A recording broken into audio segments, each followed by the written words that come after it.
Memories of Adolescence. Story 1, Cigarette Sale. It was the early months of class in that distant year 2000, I was in 4th-6th grade at Bras de Pando High School. It was the beginning of what would be one of the best years of my life. There, I would meet Mariano, Van Dam, Ruben, and other classmates, but it would be with them that I would share many experiences in the years to come. One day, in the middle of a class, the assistant called Mariano and me. I didn't have much interaction with Mariano at that point because I didn't know him well yet. Honestly, I had no idea why they made us leave the class. In the hallway, they accused us with astonished faces of selling cigarettes at the school gate. We vehemently denied any involvement, claiming we had nothing to do with it. Surprisingly, that was enough for them to let us back into the class, which, if I recall correctly, was a math class. They did the same with all the boys in the class, taking them out in pairs with the intention of finding the person responsible for the cigarette sales. Feeling a bit angry, I spoke to Mariano, who sat behind me, telling him that they were blaming us for something we had nothing to do with, that we knew nothing about it, and that we would get through it. Later, I would find out why he wasn't looking at me or giving any sign of approval. Everything would be revealed later. Some classmates knew who the cigarette seller at the school gate was, and he was in our group. After being taken out of class again by the assistants and being detained with all the boys in another room, Mariano finally confessed downstairs in the courtyard, he was the culprit. I couldn't believe how incredulous and innocent the first had been, thinking he had no responsibility in the matter. It was because of him that the class had to be interrupted on more than one occasion. In the long run, it became a humorous incident that I ended up remembering as an anecdote, and in parts, with the reassurance that I had nothing to do with it and had always been a good student. I don't know why they nicknamed Mariano El Narco, and that's how he was called throughout that entire year. Story 2, Fan Club. Being in high school, both during recess and in class, in my fourth-year group, initially felt the same as when I attended UTU the previous year when I finished basic education in 1999. In other words, I understood the classes well and did my assignments, but I lacked friends. My classmates weren't bad, I just didn't have more than a courteous relationship with them. Later on, I would meet the group of friends I mentioned in the previous story.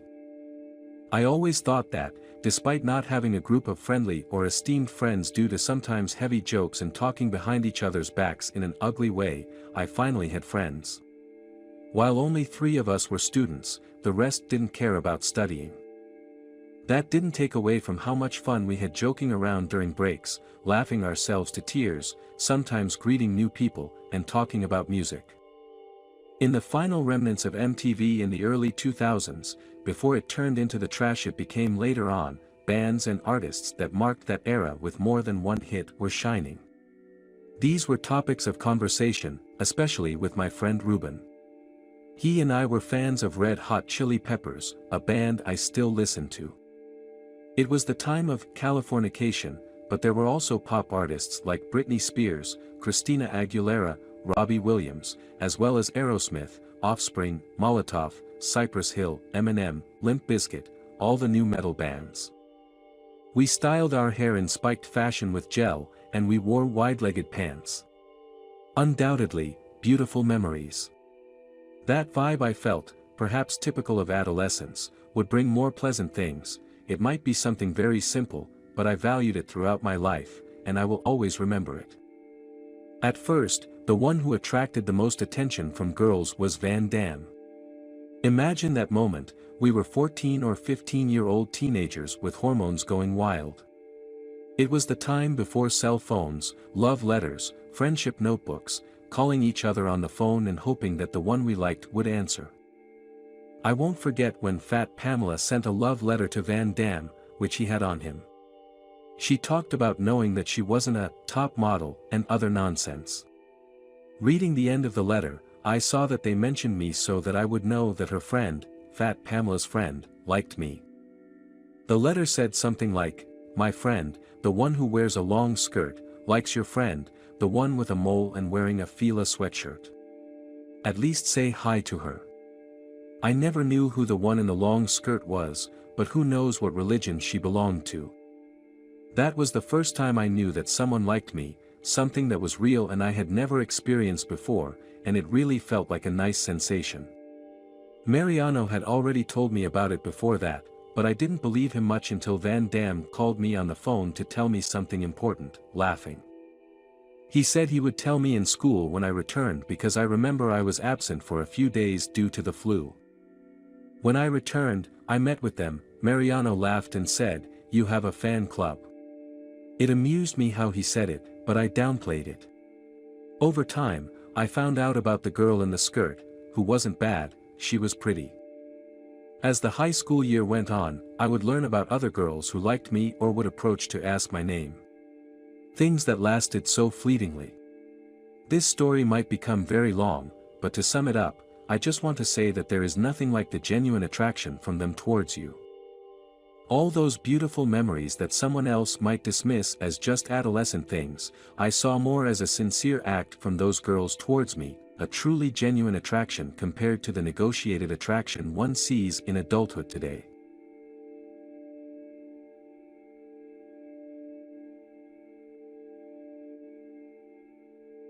Story 3, Video Games.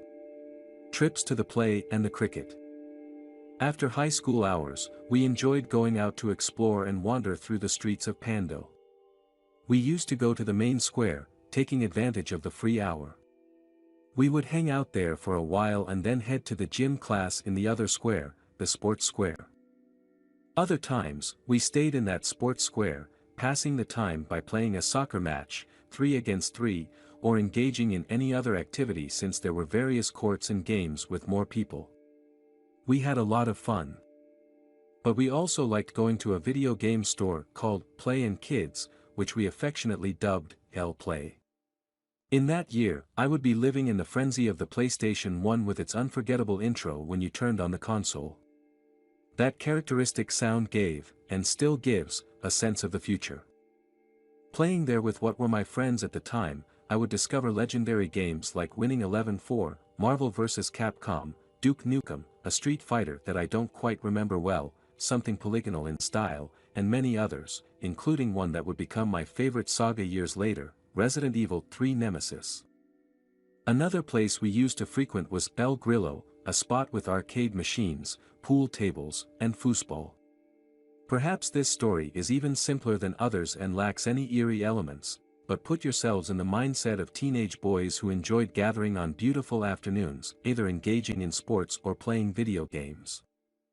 Now that I see all of this as distant, fortunately, I don't have to say the typical phrase, "We were happy and didn't know it." Adrenaline, fun, enjoyable moments, I believe we savored each moment as best as we could, perhaps aware that all those things would never return.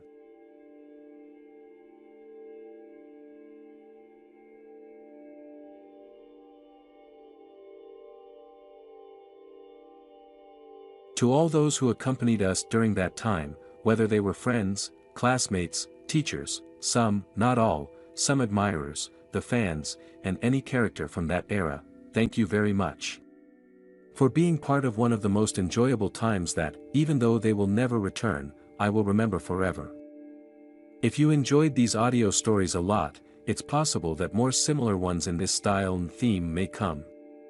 Here are some images that I couldn't finish, and I would have loved for them to be part of the introduction to this animation. Until the next video, and I wish you a very happy year 2024.